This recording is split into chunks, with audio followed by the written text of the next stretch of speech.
ॐ नमो नारायणः। श्रीकृष्णाय नमो नमः। गोविन्दाय नमो नमः। नारायणाय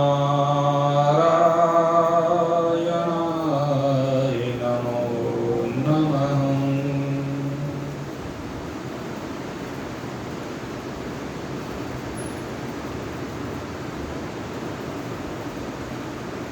इस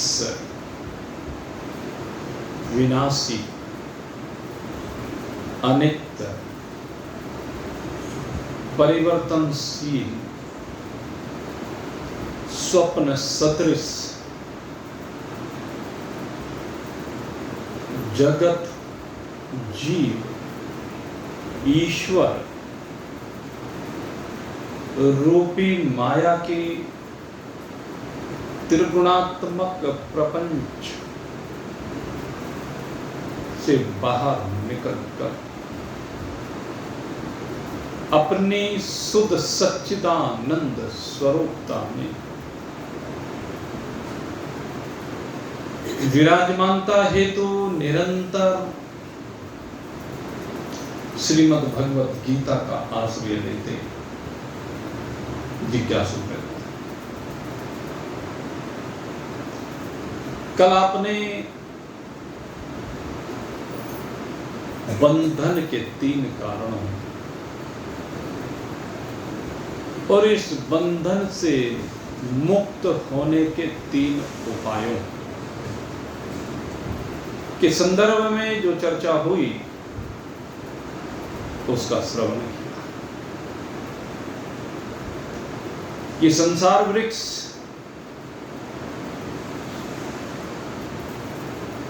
जो गुणों के द्वारा वृद्धि को प्राप्त होकर विषय भोगों के प्रति आकर्षण परोसते हुए कर्मों के माध्यम से हमें बांधता है, वास्तव में इसका स्वरूप है क्या? विचार करने पर इसका स्वरूप है क्या? आज भगवान हमें इस विषय में बताने जा रहे हैं। इस संसार की अगर बात करें तो न रूपमश्ये तथोपलभ्यते,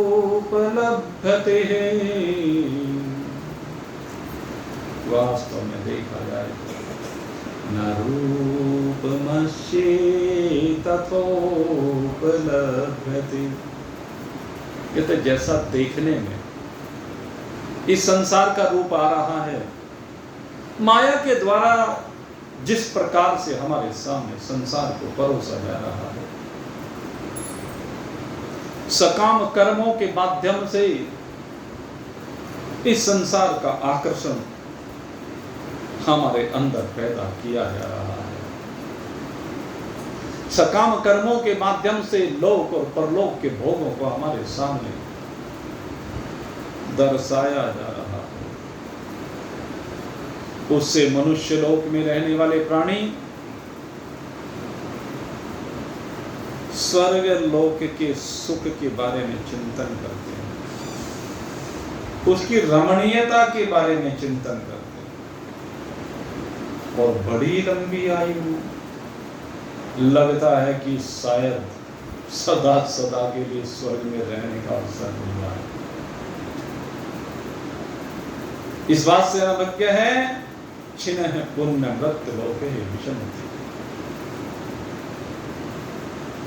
ये भोग परायण मनुष्य, ये अज्ञानी मनुष्य इसी को सुख मानते हैं, जो शब्द स्पर्श रूप रस गंध हमारे सामने रूप बदल बदल करके परोसा जाता है। यही संसार की रमणीयता है, यही संसार का आकर्षण है, यही संसार हमें लुभाता है और इसी के पीछे सारे जीव बंधे पड़े हैं। जहां देखो वहीं पर जीव बंधन को प्राप्त हो रहे हैं।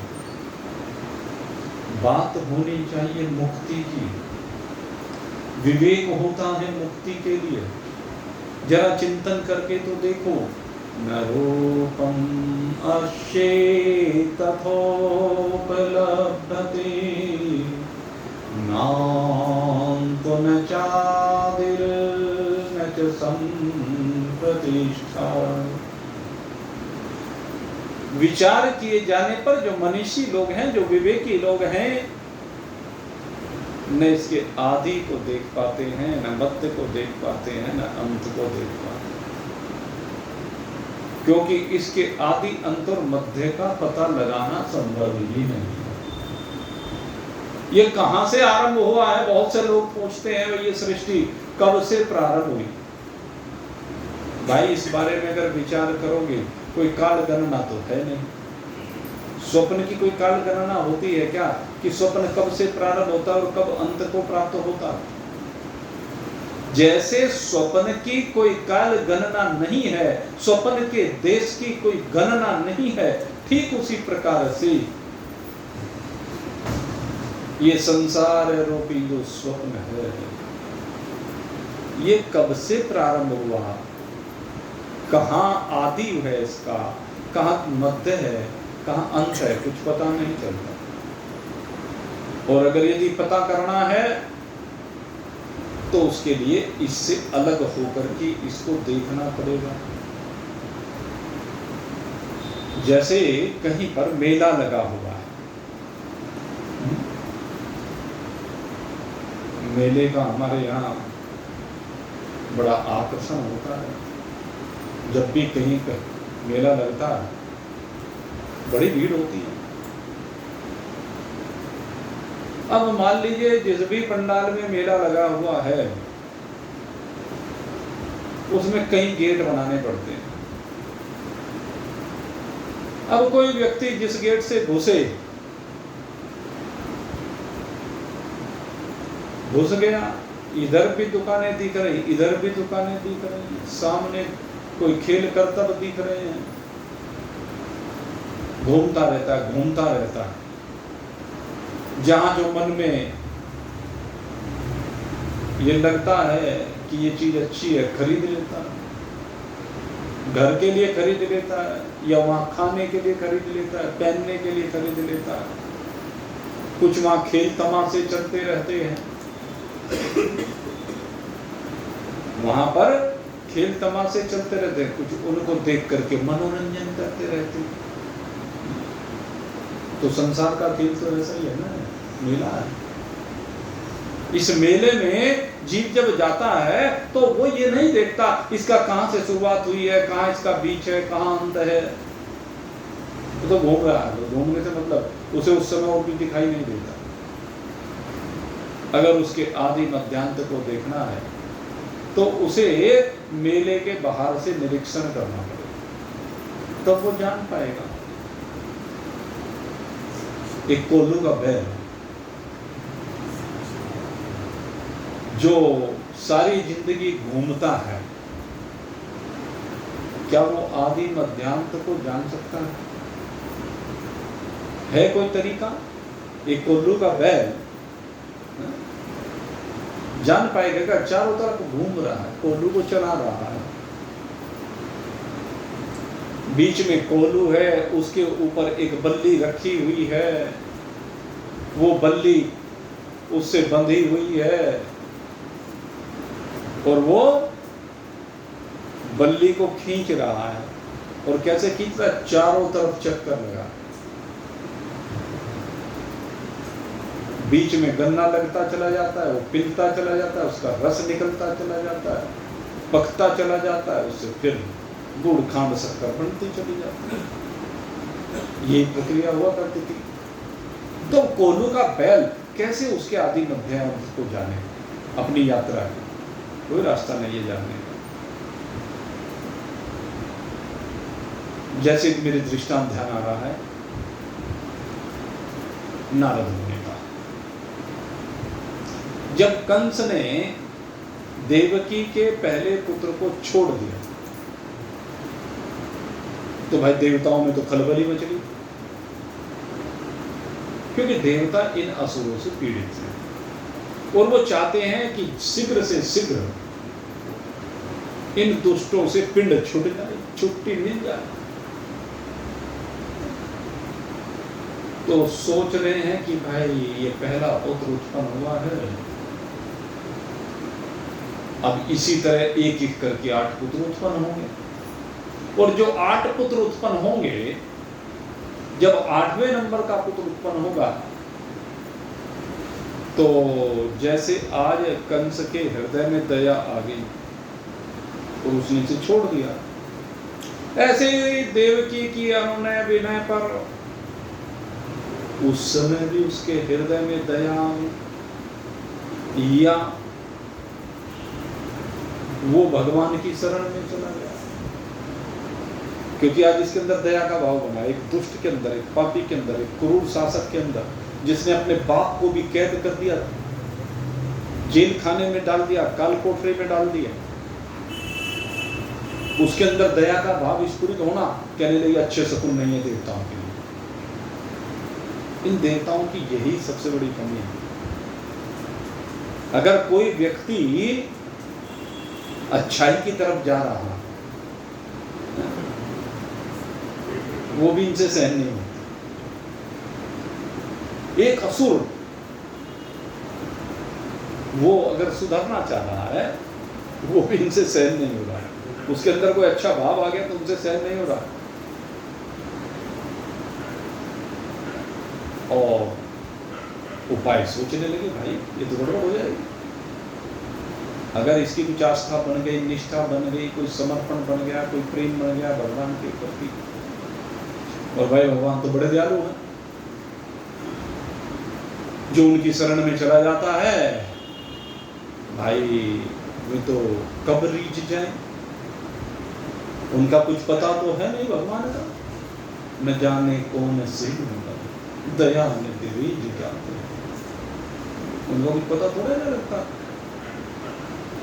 न जाने कौन से गुण पर दया निधि रीझ जाते हैं, न जाने कौन से गुण पर दया निधि रीझ जाते हैं, यही सब संत गाते हैं, यही सब ग्रंथ गाते हैं,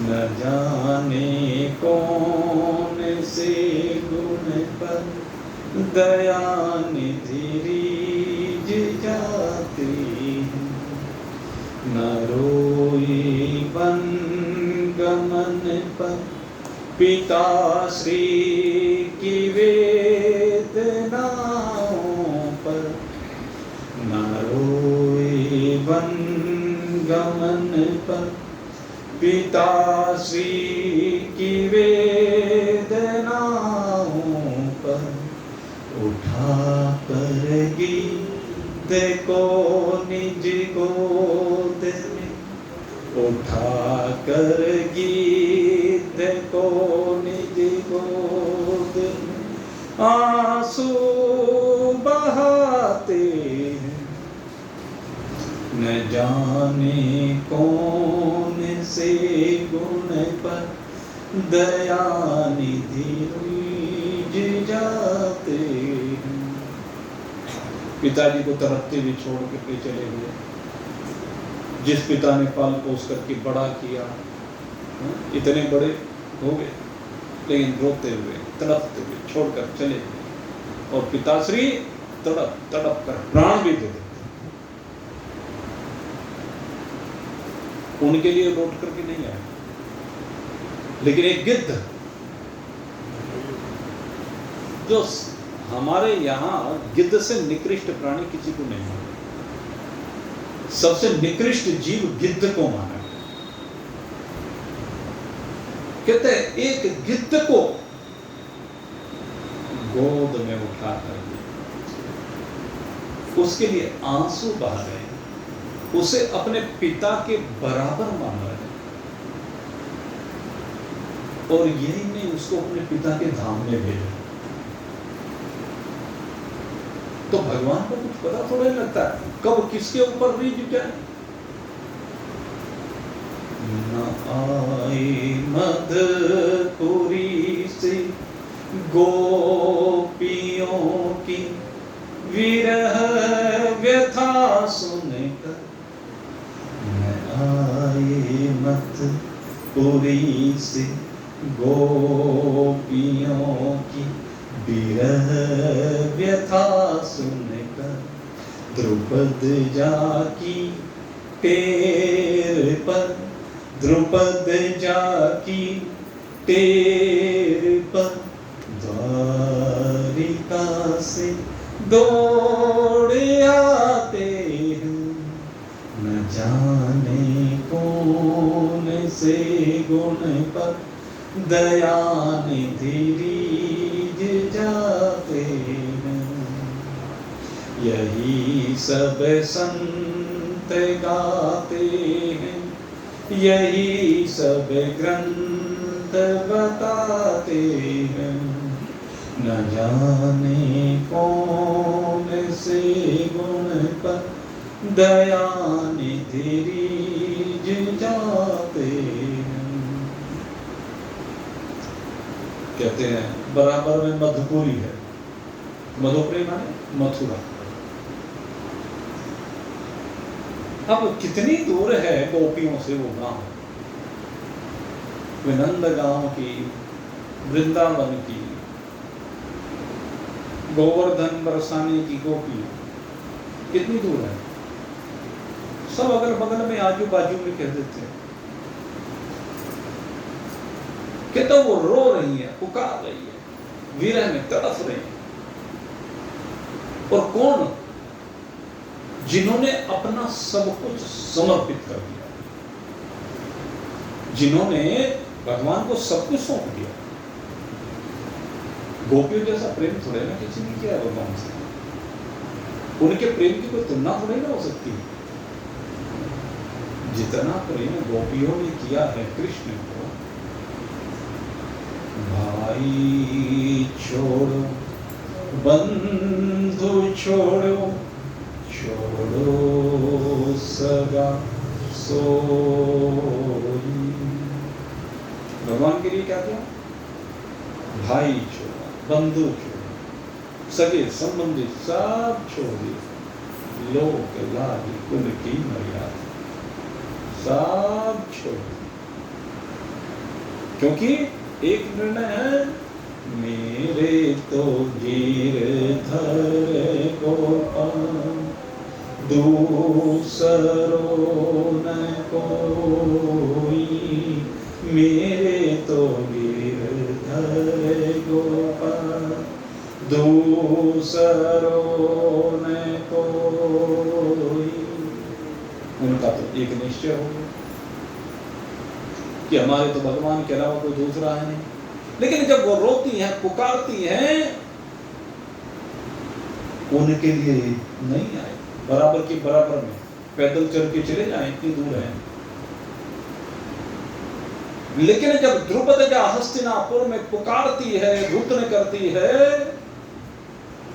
तो कहां द्वारिका, कहां हस्तिनापुर, 1500 किलोमीटर दूर, 1500 किलोमीटर की दूरी है।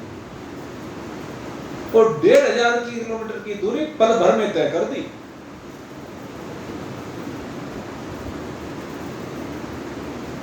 दुशासन ने जब हाथ आगे बढ़ा, दुशासन ने जब हाथ आगे बढ़ाए, तो दृगबिंदु थे द्रौपदी ने गिराए।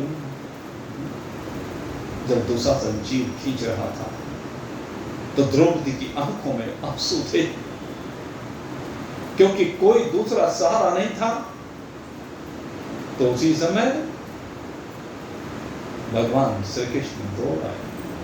दुशासन ने जब हाथ आगे बढ़ाए, तो दृगबिंदु थे द्रौपदी ने गिराए, नहीं देर की द्वारिका से पधारे। मंदिर की द्वारिका से पधारे, अमित रूप हो करके साड़ी में धाए, हर तार था आपका रूप धारे। श्री कृष्ण गोविंद मोहन मुरारी, यही नाम हरदम हो मुख में हमारे। श्री कृष्ण गोविंद मोहन मुरारी। तो भगवान की महिमा का कुछ पता नहीं भाई। उनका प्यारा से प्यारा भक्त पुकार रहा हो तब ना आए। लेकिन वो सरोवर में मगरमच्छ ने जिसका पैर पकड़ रखा, एक हाथी, कि तो हाथी की टेर सुनकर के दौड़ा है। सरोवर में गजग्राह की थी लड़ाई, नहीं गजराज की शक्ति कुछ काम आई। सरोवर में गजग्राह की थी लड़ाई, नहीं गजराज की शक्ति कुछ काम आई। मदद उसने वहां पर किसी की न पाई, मदद उसने वहां पर किसी की न पाई। उठा सूंड आवाज, उठा सूंड आवाज हरि को लगाई, उठा सूंड आवाज हरि को लगाई। गरुड़ छोड़ नंगे ही पाँव पधारे, श्री कृष्ण गोविंद मोहन मुरारी। यही नाम हरदम हो मुख में हमारे, श्री कृष्ण गोविंद मोहन मुरारी। एक हाथी पुकार रहा है। हाथी की पुकार पर आ गए, गिद्ध को गोद में लेकर के रोने लगे, पर पिता को भूल गए, गोपियों को भूल गए, सब को भूल गए। तो ऐसे ही कहते हैं भगवान का कुछ पता नहीं, वो कौन से गुण पे रीझ जाए। इसलिए कंस कहने लगे जब भगवान आए और भगवान इसी के ऊपर रीझ जाए तो हमारे कष्ट तो मिटेंगे नहीं। क्योंकि दुष्ट भले ही भगवान की शरण में चला जाए, राक्षस भगवान की शरण में चला गया, क्योंकि राक्षस भी भगवान के बहुत बड़े उपासक हुए हैं। राक्षसों ने भगवान को प्रसन्न करने के लिए बड़े बड़े तप किए हैं। आम भक्त ऐसे कष्ट उठा करके तप नहीं कर सकता, जाप नहीं कर सकता, भगवान की पूजा पाठ अर्चना वंदना इत्यादि नहीं कर सकता, जितने राक्षस लोग कर जाते, क्योंकि इनके अंदर सहन शक्ति बहुत होती। तो इसलिए कहने लगे तो गड़बड़ हो जाएगा। इसे कंस को, इसकी बुद्धि को भ्रमित करो। अब बुद्धि को भ्रमित करना था तो सरस्वती को बुला लिया। पहले मां सरस्वती, आज हमें तेरी दोबारा आवश्यकता पड़ गई।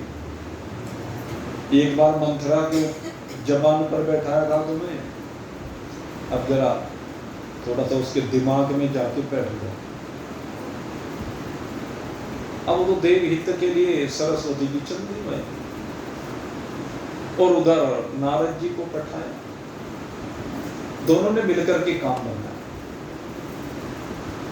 अब नारद जी को पठाया तो नारद जी एक अष्ट कमल दल लेकर के गए, और अष्ट कमल दल लेकर के पहुंचे कंस के पास। कहने लगे कहो भाई कंस, क्या हालचाल है? कहने लगे कि बस हालचाल तो सब बढ़िया है, सब जगह मौज ही मौज आ रही है। सारी धरती पर अब तो असुरों का ही साम्राज्य है, धर्मात्माओं के साम्राज्य तो अब कहीं दिखाई देते नहीं, सब जगह असुरों के साम्राज्य है। क्योंकि बराबर में दुर्योधन कब्जाओ बैठा है, अंधा बैठा हुआ है वहां धृतराष्ट्र, और मगध में जरासंध बैठा हुआ है, उस समय तो बाणासुर बैठा हुआ है, दंतवक्र शिशुपाल बैठे हुए हैं, पता नहीं कितने बैठे हैं, वो था नरकासुर, सारे असुरी असुर बैठे हुए थे। जहां भी देखें हर जगह पर असुरी असुर दिखाई देते हैं। तो इसलिए मजा आ रहा, पर क्या? कहने के सब तरह की मौज है, धन धान्य वस्त्र आभूषण मान सम्मान पद प्रतिष्ठा सब है, पर ये पर ही नहीं जाके कहने पर क्या? कहने सब चीज होते हुए भी हृदय हर समय दुख करता रहता। बोले क्यों?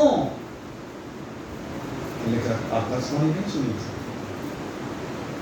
कि मैं हाँ सुनी थी, बस उस भय के कारण हर समय हृदय भयभीत रहता है, परेशान रहता है।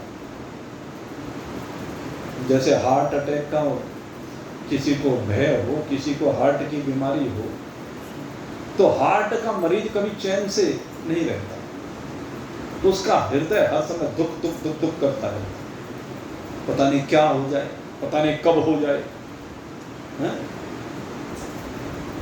उसके अंदर एक भय सदा बना रहता है हृदय रोगी के अंदर, लेकिन उसे विश्वास नहीं होता। अरे ठीक है, अगर हृदय रोग की ओर जा रहा है तो भाई परीक्षण करा ले, उपाय कर ले, जो भी कुछ कर सकता है। भयभीत क्यों होता है? क्या होगा? एक दिन शरीर को छोड़ना तो पड़ेगा। वो हार्ट अटैक से जाना हो,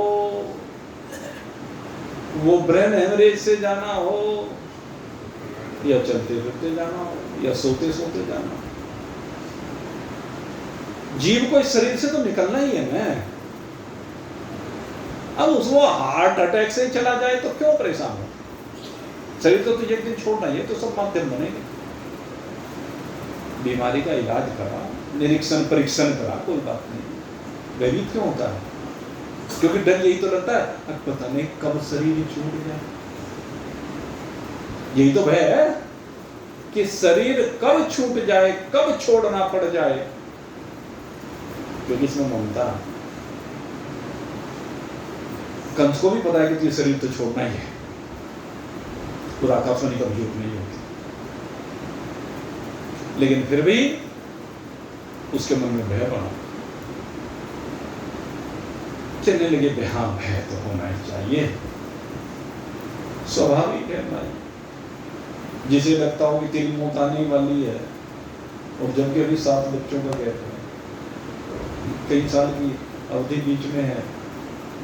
परीक्षित के पास तो 7 ही दिन का समय था, लेकिन कंस के पास तो अभी बहुत समय है ना। अरे इतने समय में तो तख्ते पलट जाते हैं, युग बदल जाते हैं। सोचिए, देखो 8-10 साल में पता नहीं कितना परिवर्तन संसार में आ जाता है। तो अपने में परिवर्तन कर ले भाई, तो आत्मज्ञान प्राप्त कर महापुरुषों के पास जा सके। सबसे बड़ी बात है, कंस अब इतने वर्ष तो तेरा मौत भी कुछ नहीं बिगाड़ सकती। मौत तेरे पास आ नहीं सकती, छू नहीं सकती, तो ये तो गारंटी मिलेगी इतने समय में, और फिर भी परेशान। लेकिन इतना विचार कहाँ है? तामसी प्रति है ना, इतना विचार कंस नहीं कर सकता। तो खैर कहने लगे, हाँ भाई ठीक है, जैसे बता फिर उस विषय में हो क्या रहा। कहने लगे, होता क्या, एक पुत्र हुआ, और वो जो पुत्र हुआ भाई मैंने छोड़ दिया उसे। अभी तो 7 नंबर पर बारी है। कहने लगे, अच्छा, फिर आकाशवाणी ने क्या कहा था? कहने लगा, देवकी का 8वां पुत्र तेरा काल होगा। कहने लगा, 8वां पुत्र काल होगा, ये कहा था? कि हाँ, जरा ये देख, अब कमल का फूल दिखा दिया। 8 पंखुड़ियां उसमें निकली हुई थी बाहर चारों तरफ। कहने लगे, जरा एक को पकड़ना। पकड़ ली। कहने लगे, अब गिनती शुरू कर। 1 से 8 तक की गिनती करा। दूसरी पंखुड़ी पकड़वाई, फिर 1 से 8, तीसरी पकड़वाई, फिर 1 से 8, फिर चौथी, फिर पांचवी, छठी, सातवीं, आठवीं।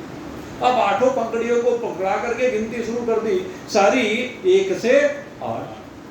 हर पंखुड़ी पहले नंबर की भी है, दूसरी, तीसरी, चौथे, पांचवें, छठे, सातवें, 8वें। 8 नंबर की हर पंखुड़ी है। कहने लगे नारद जी, कहने लगे जरा बताना इनमें पहले नंबर की कौन सी और 8वें नंबर की? बुद्धि। घूम गए। क्या मतलब? कहने लगे आकाशवाणी ने ये कहा था कि 8वां पुत्र काल होगा, लेकिन ये तो नहीं कहता कौन से नंबर से 8वां, पहले से कि बीच से कि आखिर से, ये तो नहीं कहा था। अब भ्रमित हो गए, यही हम भ्रमित हो गए हैं। नान्तो न चादिर न च प्रतिष्ठा। कहते न तो इसका आदि दिखाई देता है, न इसका मध्य दिखाई देता है, न अंत दिखाई देता। एक क्षण भी ठहरा हुआ दिखाई नहीं देता। नित्य संसरणशील है, नित्य गतिशील है, कहीं टिकता ही नहीं। और मुझे अपने गुरुजी की वो बात फिर याद आ जाती है। भाई ये संसार अगर एक क्षण के लिए भी रुक जाए, स्थिर हो जाए, तो मैं इसको सत्य मानूं।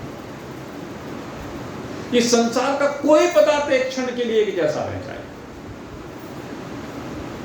कोई शरीर एक क्षण के लिए एक जैसा रह जाए, यहां तक कि भगवान भी जब शरीर धारण करते उनका भी नहीं रहता।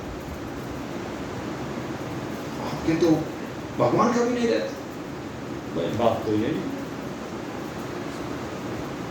अगर एक जैसा रहता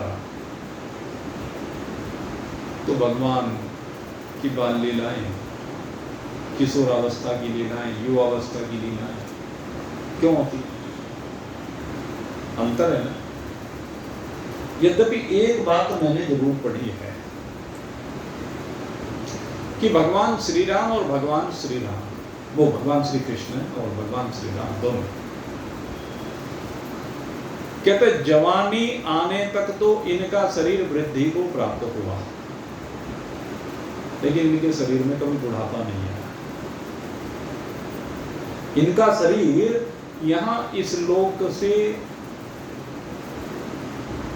अपने धाम जाने तक कहते एक जैसा रहा। एक जगह मैंने ये पढ़ा, बुढ़ापा नहीं आता भगवान के शरीर में, बुढ़ापा नहीं, लेकिन बाल्यावस्था और जवानी तो है, परिवर्तन तो है। कहते हैं क्योंकि यहां जब आते तो प्रकृति के नियम भले ही चाहे उनके ऊपर लागू ना हो, लेकिन फिर भी भगवान अपने को नियमों में ही रखते हैं। तो इसलिए कहते हैं इसका आदि मध्यांत पता नहीं किया जा सकता। अब गोल घेरे का कैसे आदि और मध्य जाने? इस संसार का न कोई आदि है, न कोई मध्य है, न कोई अंत है। वास्तव में ये जो संसार है, विचार करें तो इसका तो आदि मध्यांत नहीं है, लेकिन जिसने इसको धारण किया हुआ है, जिसमें बसा हुआ है, जिसके आश्रय पर ये टिका हुआ है, कहते हैं वही इसका आदि है, वही इसका मध्य है, वही अंत है। ऊर्ध्व मूलम, वही है इसका मूल, उसी से उत्पन्न होता है। वो जिसका एक कार्य है, यद्यपि कार्य अपने कारण को जान नहीं पाता, लेकिन कार्य के अंदर जो उसका अंश है वो तो अपने को जान सकता है। कार्य के अंदर भी तो वो विराजमान है ना, शरीर उसको नहीं जान सकता। मन बुद्धि चित्त अहंकार उसको नहीं जान सकते, प्राण उसको नहीं जान सकते, इंद्रियां उसको नहीं जान सकती, तीन गुण उसको नहीं जान सकते, लेकिन उसके अंदर विराजमान जो आत्मा है वो तो अपने को जान सकता है। अहम ब्रह्मास्मि,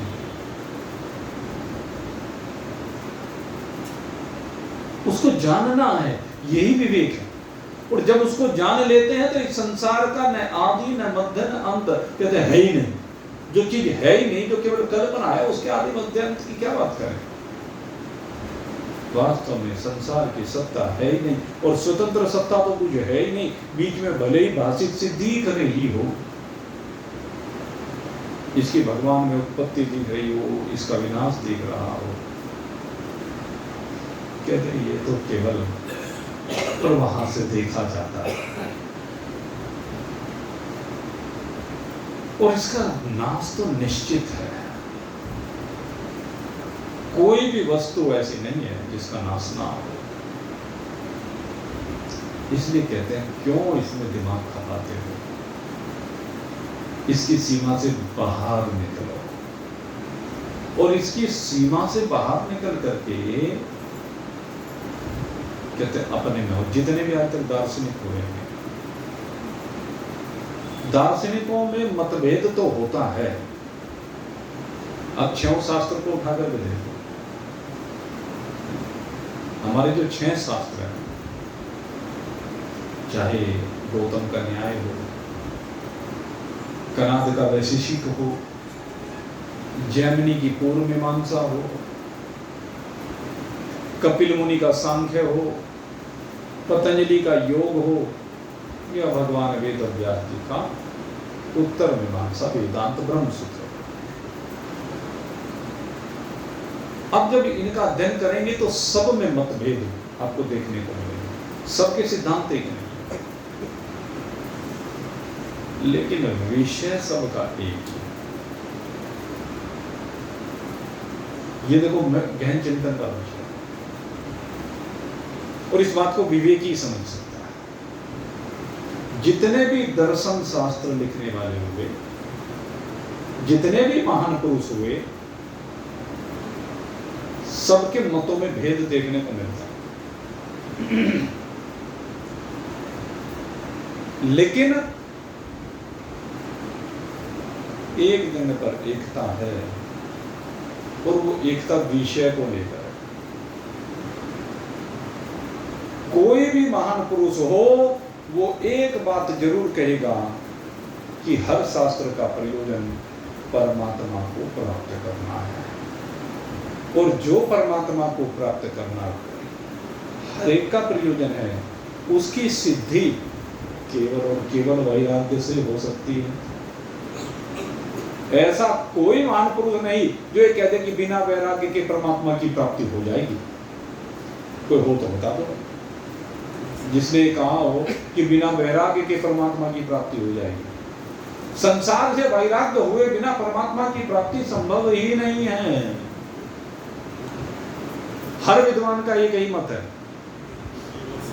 तो यहां तो एकता है ना, मतभेद वाला ही हो, विषय भेद नहीं होता है। इसलिए मेरे मित्रों, इस बात को समझिए, इसका आदि है कि नहीं है, अंत है कि नहीं है, मध्य है कि नहीं है, अरे एक दिन छूटना है ये निश्चित है, एक दिन इसको छोड़ना है ये निश्चित है। इसमें तो कोई अंतर नहीं है, क्यों भ्रमित हूं। और कहते इसे छोड़ के पाना किसे है, ये भी निश्चित है सब। कोई भी हो, हर व्यक्ति कहेगा कि परमात्मा को पाना। कोई सगुण रूप में कह लो, कोई निर्गुण रूप में कह लो, कोई साकार रूप में कह लो, कोई निराकार रूप में कह लो।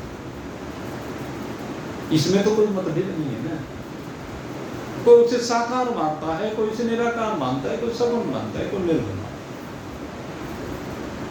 लेकिन साकार मानने वाले भी उसको अनंत, असीम, अपार, अखंड, सच्चिदानंद घन बताते हैं, और निर्गुण मानने वाले भी यही बताते हैं। विषय की भिन्नता नहीं है, विषय एक ही है।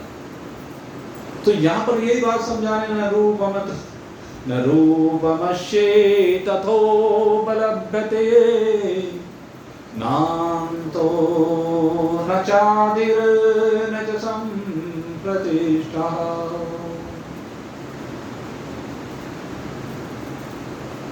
इसमें कोई स्थिरता नहीं है, इसमें कोई टिकाव नहीं है। ये जो वृक्ष है, अस्वत्थमेनं सुविरूढमूलम्। अब इसकी बड़ी विशेषता है, इसकी जड़ें बहुत गहरी हैं। सुविरूढमूलम्,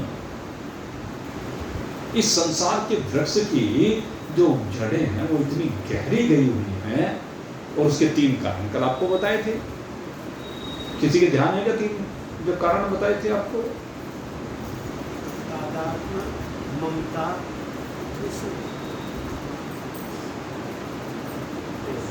कामना, तृष्णाएं, 3 कारण है। इसकी जड़ें इन्हीं के कारण से बहुत गहरी गई हुई है। इस संसार वृक्ष की जड़ें बहुत गहरी। अस्वत्थमेनं सुविरूढमूलम्। कहां तक गई है? कहने इलोक से लेकर के परलोक तक गई हुई है। धन में कितनी गहरी जड़ें गई हुई हैं। कहने लगे व्यक्ति सत्संग में बैठता है और सत्संग में बैठ करके उसे जब महान पुरुषों के वचन सुनता है तो वैराग होने लगता है। कहने लगे भाई ये लोभ ठीक बात नहीं, धोखाधड़ी करना, पाप करना ठीक बात नहीं है, किसी के साथ हेरा फेरी करना ठीक बात नहीं है, किसी से ऋण लेकर के ना देना, किसी का सामान ला करके उसका पैसा ना देना के लिए अच्छी बात नहीं है। लेकिन लोग करते हैं ऐसा। कहने लगे ये जब तक सत्संग में बैठे होते हैं तब तक तो लगता है आज के बाद कुछ नहीं होगा, आज के बाद कोई हेरा फेरी नहीं होगी, आज के बाद कोई छल कर।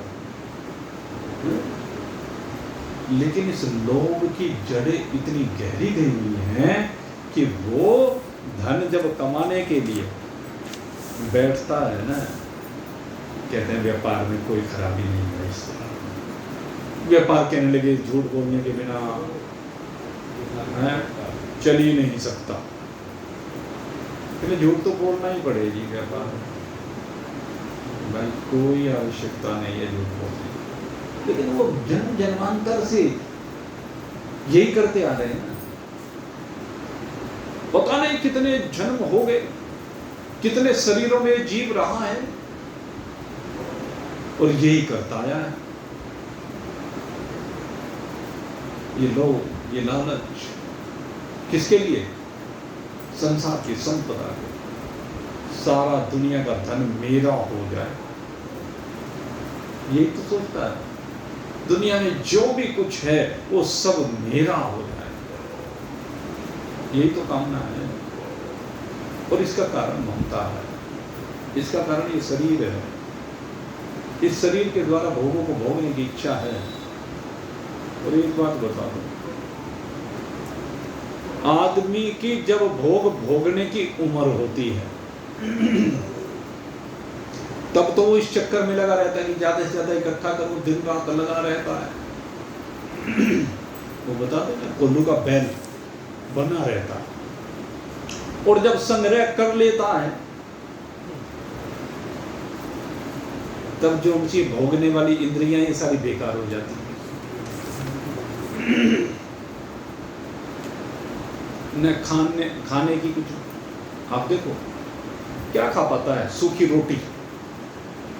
पहले तो खाएगी अपनी दांत में काम पहले तो दांत गड़बड़ करने लगे, चबाते हैं रोटी को न तो दांत दर्द करते हैं, आधे टूट गए हैं, नकली लगवा लिए लेकिन नकली से असली का काम होता नहीं है। और फिर चलो दांतों ने जो गड़बड़ करनी थी वो तो कर दी, फिर पेट में पहुंचा तो आंतों ने गड़बड़ शुरू कर दी। फिर लीवर ने गड़बड़ शुरू कर दी, पचा ही नहीं पाता, जबरदस्ती खा लिए रसगुल्ले, फिर जबरदस्ती समोसा खा लिया, जबरदस्ती चाट पकौड़ियां खा ली। आखिर में अंजाम क्या होता है? सारी रात दौड़ा दौड़ा फिरता है, बार बार खट्टी खट्टी डकारें आती है, तेज जाना बन रहा है, सारी रात की नींद हराम हो जाती है एक समोसे के चक्कर में, 2 रसगुल्लों के चक्कर में। तो जब वो संग्रह हो जाता है उस समय भोगों को भोगने की सामर्थ्य ही नहीं रहती। पर ये पागल हुआ फिरता, समझ नहीं पाता, विवेक नहीं हो पाता। मेरे मित्रों, अगर विवेक को प्राप्त करना है तो ये इतना दिव्य मंत्र है। अब जो बात आ रही है इसके उत्तरार्ध में भी, आधे मंत्र में, उत्तरार्ध का भी उत्तरार्ध, इससे बड़ा शस्त्र कोई नहीं है। जो बात भगवान कह रहे हैं, कहने लगे अगर यदि इस संसार वृक्ष की जड़ें जो इतनी गहरी गई हुई हैं, जन्म जन्मांतर, कल्प कल्पांतर, युग युगांतर से, अगर इन जड़ों को काटना है तो हाथ में तलवार उठा लो, खड़ग उठा लो। खड़ग उठा लो, हिंसा करनी बुरी बात होती है। कहने लगे भाई हिंसा करनी बुरी बात होती है, ये कोई दो राय नहीं, लेकिन भगवान भी जब आते हैं तो वो भी हिंसा करते हैं। असुरों का संहार तो वो भी करते हैं ना, इसीलिए तो होता है विनाशाय चतुष्कृत।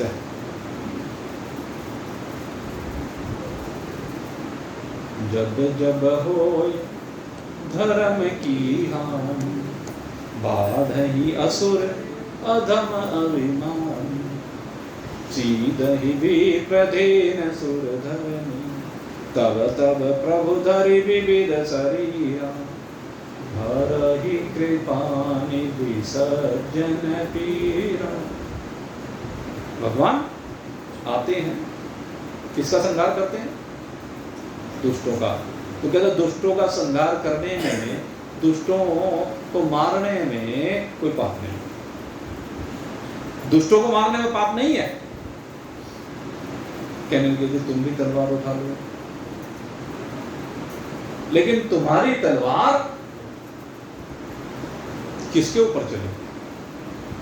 कहते शरीर में बैठे हुए असुरों के ऊपर चले। असुर तो शरीर के अंदर ही बैठे हुए हैं भाई सबसे ज्यादा, तो तलवार को इस शरीर के अंदर बैठे हुए असुरों पर चलाइए। जिन असुरों ने तुम्हारा जीना हराम कर रखा है, बाहर के असुरों ने जीना हराम नहीं कर रखा है इतना जितना अंदर के असुरों ने कर रखा है। और कौन सा शस्त्र उठाइए? असंग शस्त्रेण दृढ़ेन चित्तः। असंगता का शस्त्र उठाइए, असंगता की खड़ग उठाइए। असंगता माने मेरा कोई नहीं, संसार है संग, किसी का भी संग नहीं, सारे रिश्ते नाते काम चला हुआ है, व्यवहारिक है, होता रहने तो व्यवहार प्रकृति के गुण गुणों में व्रत रहे, लेकिन वास्तव में मेरा कोई है नहीं, न मैं किसी का, न मेरा कोई है न मैं किसी का। ये असंगता, कोई चिपकाव नहीं किसी से। इस असंगता के शस्त्र को लेकर के इस संसार वृक्ष की गहरे गई हुई जड़ों को काट डालिए और काट करके मौज बनाइए। सीधी सी बात है, क्योंकि मौज ही तो बनाना चाहते हैं सब। तो मौज कब बनेगी? जब असंगता का शस्त्र आपके हाथ में होगा और उस असंगता के शस्त्र से आप इस संसार की जड़ों को काट डालेंगे। तो प्रयास कीजिए भाई, सब लगे हुए हैं, इस प्रयास में आप सबको सफलता मिले। आप सबके लिए बहुत बहुत शुभकामनाएं। और इन्हीं शुभभावों के साथ कि आप निश्चय ही असंगता को अपने आप में अनुभूत करेंगे। असंगता ही परमात्मा का स्वरूप है, असंगता ही आपका स्वरूप है, असंगता ही आनंद। इस आनंद में विराजमान है तो आनंद है। इस आनंद को लीजिए। इन्हीं शुभ भावों के साथ आज का सत्संग अब यहीं पर प्रिय अवसान को प्राप्त हो रहा है। बोलिए सच्चिदानंद भगवान